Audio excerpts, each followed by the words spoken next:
아들 우리 주 예수 그리스도를 믿사오니 이는 성령으로 잉태하사 동정녀 마리아에게 나시고 본디오 빌라도에게 고난을 받으사 십자가에 못 박혀 죽으시고 장사한 지 사흘 만에 죽은 자 가운데서 다시 살아나시며 하늘에 오르사 전능하신 하나님 우편에 앉아 계시다가 저리로서 산 자와 죽은 자를 심판하러 오시리라.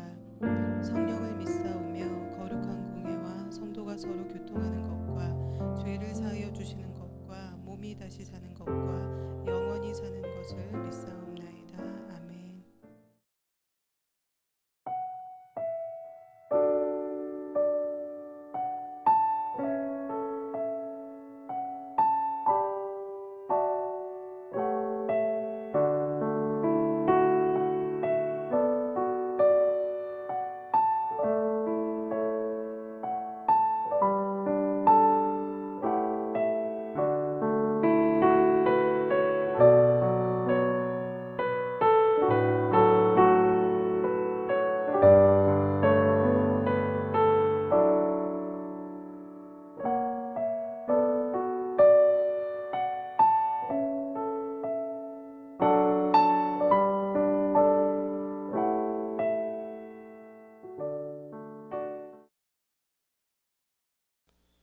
소요가 그침에 바울이 제자들을 불러 권한 후에 작별하고 떠나 마게도냐로 가니라.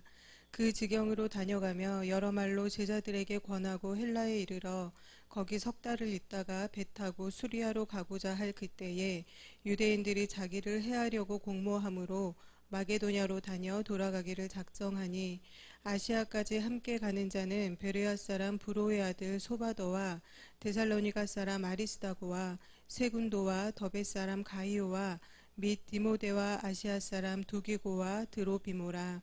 그들은 먼저 가서 드로아에서 우리를 기다리더라. 우리는 무교절 후에 빌립보에서 배로 떠나 닷새만에 드로아에 있는 그들에게 가니 이레를 머무니라. 아멘.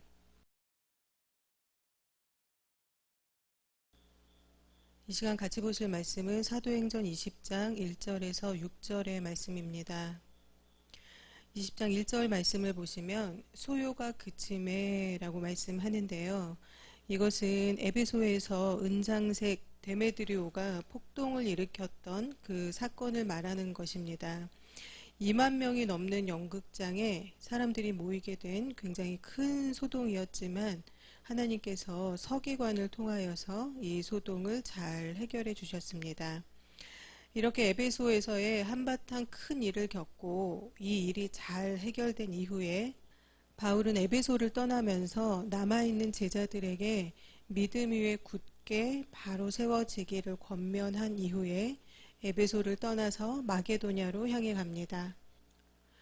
오늘의 본문은 아주 간략하게 기록되어 있지만 다른 본문들을 통해 보시면 바울은 마게도냐로 가기 전에 고린도로 보냈던 그 디도를 드로아에서 만나려고 했습니다. 그러나 이 일이 무산되게 되었고 바울은 마게도냐로 바로 가게 되었습니다. 마게도냐의 빌립보에서 바울은 드디어 디도를 만나게 됩니다. 바울은 이전에 에베소에 있을 때에 고린도 교회에 여러 가지 문제가 있다라는 소식을 듣고 편지를 써서 디도를 통해 고린도 교회에 발송을 하게 됩니다. 이 편지가 바로 고린도 전서입니다. 빌립보에서 디도를 만나게 된 바울은 바울이 쓴 편지를 통해서 고린도 교회가 이제 바른 길로 잘 가게 되었다라는 소식을 듣고 또 큰 위로를 받게 됩니다. 그런 이후에 바울은 다시 자신의 사도직을 변호하는 말씀과 또 복음의 진리에 대한 편지를 기록하여서 고린도 교회에 다시 한번 보내게 되는데요. 이 편지가 바로 또 고린도 후서입니다. 바울은 마게도냐의 북쪽 끝인 일루리곤이라는 곳까지 복음을 전한 이후에 고린도로 이동을 했습니다. 바울은 이곳 고린도에서 3개월 정도 체류하면서 로마에 있는 기독교인들에게 자신이 방문할 것을, 자신이 갖고 있는 그 방문 계획을 알리고 또 기독교 신앙의 기본 교리를 체계적으로 설명을 해주는 서신인 로마서를 기록을 했습니다. 이후에 바울은 유월절을 지내기 위해서 순례객들이 타는 그 배를 같이 타려고 겐그레아로 내려가서 그 배를 타고 수리아로 가려고 했습니다. 수리아에서 예루살렘으로 이제 내려가기 위한 것이죠. 그런데 오늘 본문 3절의 말씀을 보시면 유대인들이 바울을 죽이려고 공모하고 있다라는 소식을 듣게 됩니다. 아마도 배를 타고 바울이 이동하는 중에 바울을 암살을 하려고 했던 것 같습니다. 바울은 이 소식을 듣게 되었고, 그래서 배를 타고 가는 것을 포기하고 다시 왔던 길을 되돌아가는 여정으로 육로를 택해서 돌아가게 되었습니다. 바울은 다시 마게도냐를 거쳐서 드로아로 가게 되는데 이 길을 같이 동행하는 동역자들이 있었습니다. 바울은 이들을 먼저 드로아로 보내고 자신은 빌립보에서 유월절을 보낸 이후에 드로아에서 이들과 다시 만나게 됩니다. 오늘 본문을 보시면 굉장히 여러 지명들이 등장을 하고 또 바울의 전도기간, 이 여행기간 동안에 세워진 교회들을 통해서 또 그 교회에서 세워진 그 리더들의 이름도 등장을 합니다. 바울은 에베소에서 은장색들과 관련한 그 소동이 일어나기 전에 19장 21절의 말씀을 보시면 마게도냐와 아가야를 들렸다가 예루살렘으로 가기로 했었습니다. 그리고 또 유럽의 복음화를 위해서 그 로마를 기지 삼기 위해서 로마도 방문할 계획을 가지고 있었습니다. 마게도냐와 아가야를 거쳐서 예루살렘에 가기로 했던 이유는 예루살렘에 기근이 들어서 마게도냐와 아가야에 세운 교회들을 통해서 연보를 모아서 예루살렘으로 가기 위함이었습니다. 오늘 본문에서 바울은 계획대로 빌립보가 있는 마게도냐와 또 고린도가 있는 그 아가야를 갑니다. 그런데 마게도냐로 가기 전에 고린도로 파송을 보냈었던 디도를 만나서 고린도의 상황이 어떠한지를 알고자 하였습니다. 오늘 본문에 굉장히 많이 등장하는 수많은 지명들을 보면 바울이 얼마나 부지런히 선교 여행을 열정적으로 했는지 잘 알 수가 있습니다. 바울은 자신이 세운 교회들을 한번 세워준 것으로 끝내지 않았습니다. 끊임없이 그 교회들이 믿음으로 잘 세워져 있는가를 돌아보고 또 찾아가 보고 잘못된 것이 있으면 동역자들을 보내서 문제를 해결하고자 했습니다. 계획된 일정을 계획하고 그 일정들을 해 나가면서도 중간 지점에서 고린도 교회 상황을 보고받고자 드로아에서 디도를 만나려고 했던 것입니다. 그런데 이 만남이 잘 이루어지지 않게 되었고 마게도냐의 빌립보에서 디도를 드디어 만나게 됩니다. 고린도 교회 문제가 잘 해결되었고 또 상황이 좋아졌다라는 소식을 들은 바울은 그것으로 끝내지 않고 다시 편지를 보냈는데 이것이 바로 고린도후서라고 제가 서두에 말씀을 드렸죠.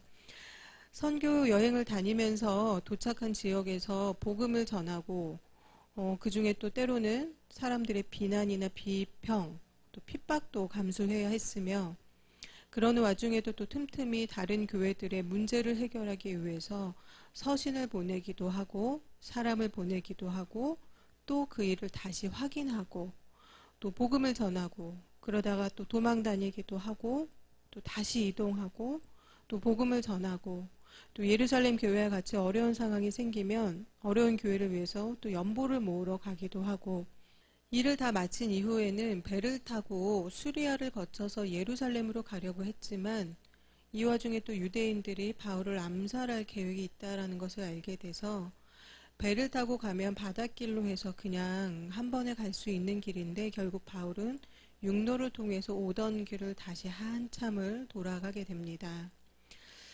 오늘 본문은 많은 이야기들을 함축하여서 짧게 기록하고 있습니다. 그런데 고린도서나 로마서 등 다른 본문들을 통해서 오늘의 본문 말씀을 보시면 바울이 자신이 세운 교회들을 얼마나 사랑하는지를 알 수 있습니다.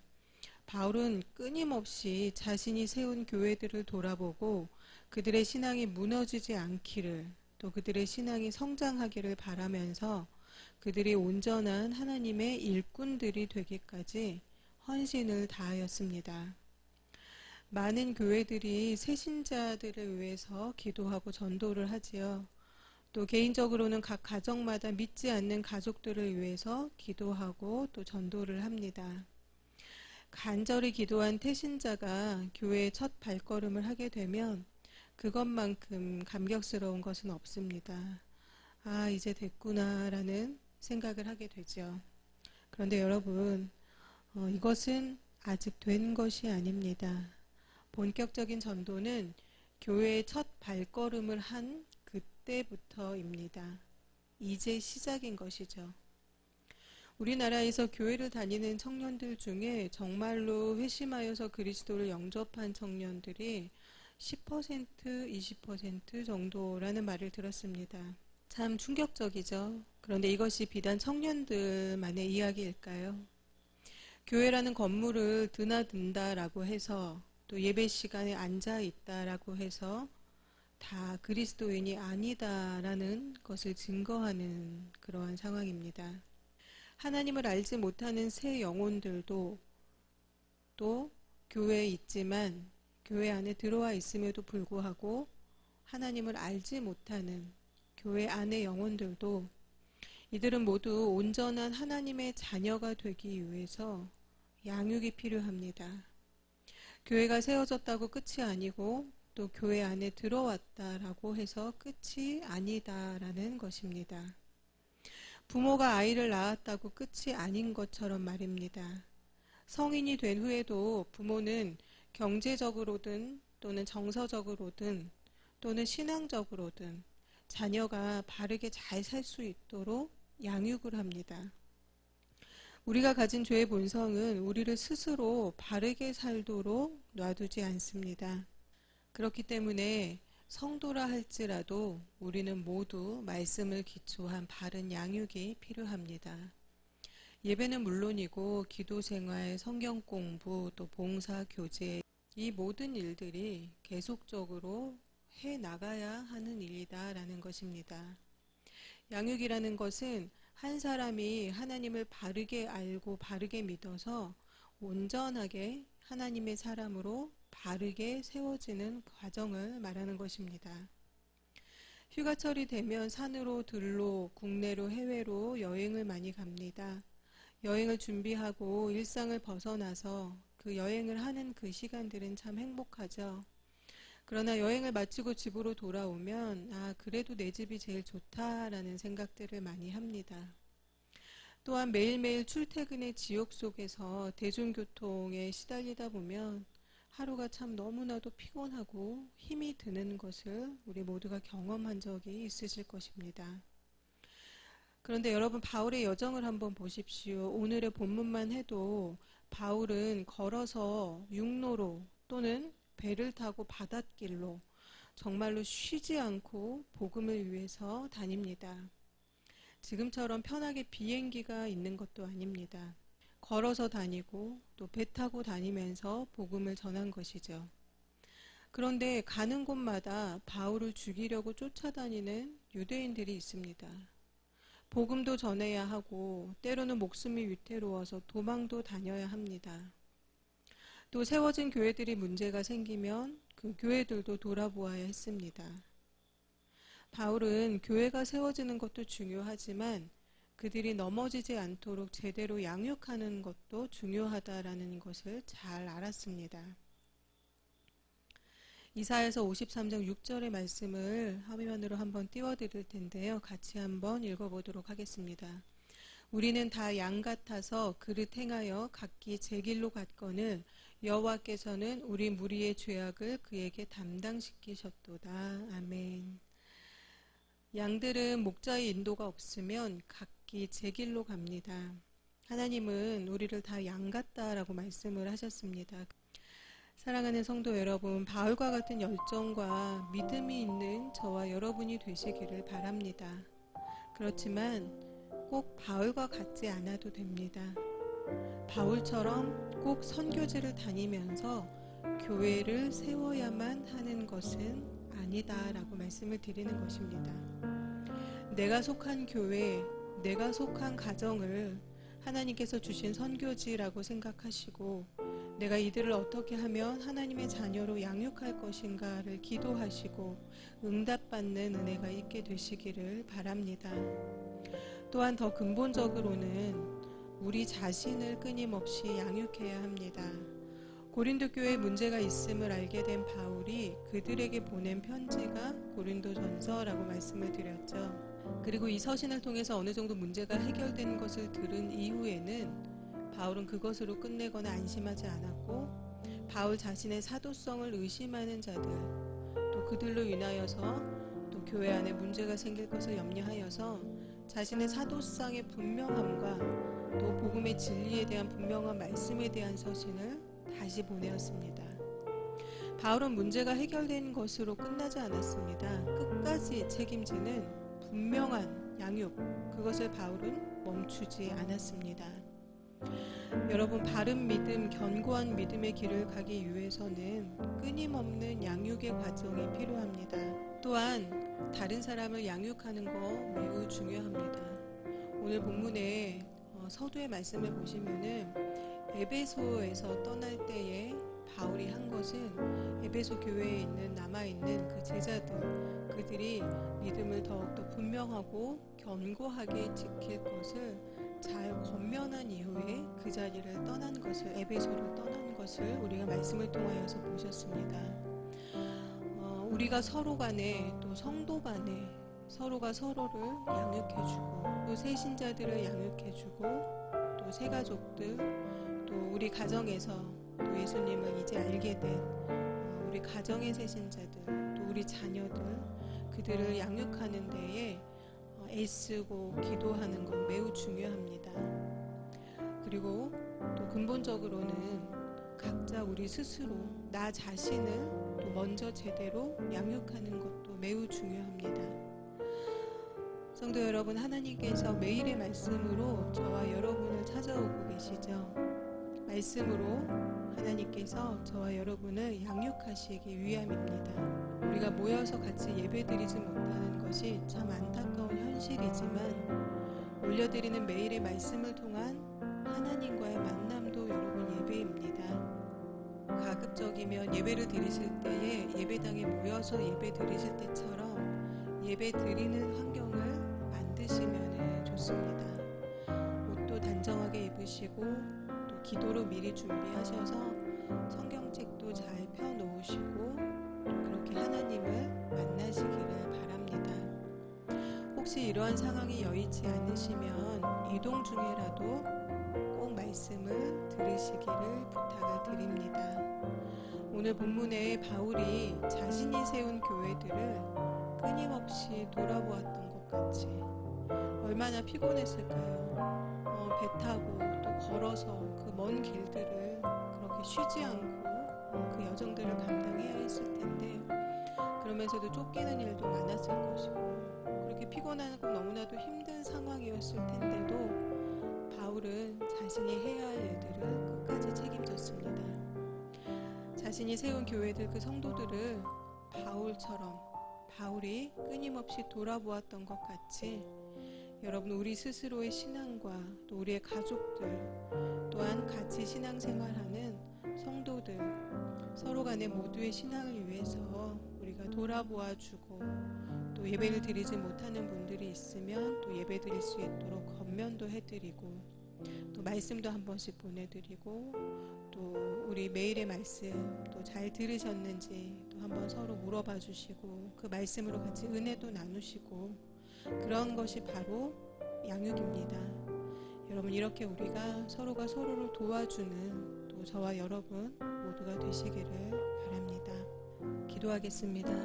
하나님, 오늘의 말씀을 통하여서 우리가 바울의 선교 여정을 다시 한번 또 깊이 보았습니다. 바울의 여정이 사람의 눈으로 보기에는 참으로 힘들고 고되어 보입니다. 또 우리 같으면 하지 못할 일이다라는 그러한 두려운 마음도, 약한 마음도 듭니다. 하나님, 바울같이 살지는 못할지언정 우리가 우리의 삶에서 하나님께서 주신 것들로 또 우리가 서로가 서로를 또 양육하고 도와주는 것에 게으르지 않도록 주님 도와주시옵소서. 또한 우리가 우리 각자 자신의 또 스스로의 양육을 위해서도 또 부지런히 노력하고 말씀 앞에 겸손하게 설 수 있고 또 그 말씀에 순종하는 또 믿음이 있게 주님 도와주시옵소서. 하나님, 모여서 예배드리지 못하지만 매일매일의 말씀으로 하나님께서 우리를 찾아오십니다. 하나님, 그것이 얼마나 큰 은혜인지, 그것이 얼마나 감사한 일인지 우리 모두가 깨닫게 주님 도와주시옵소서. 같이 예배드리지 못함이 참으로 안타깝지만 예배가 없다라고 불평불만하지 않고 모여서 예배드리지 못하지만 하나님께서 날마다 매일의 말씀으로 우리를 찾아오심을, 나를 찾아오심을 기쁘고 감사하고 그것이 얼마나 축복된 일인지를 분명히 깨닫고 매일매일 우리를 찾아오시는 그 하나님의 말씀으로 은혜가 충만한 우리 모든 성도님들이 될 수 있도록 주님 인도하여 주시옵소서. 하나님, 내가 선 곳이 선교지입니다. 우리 가정이 선교지이며 우리 교회가 선교지입니다.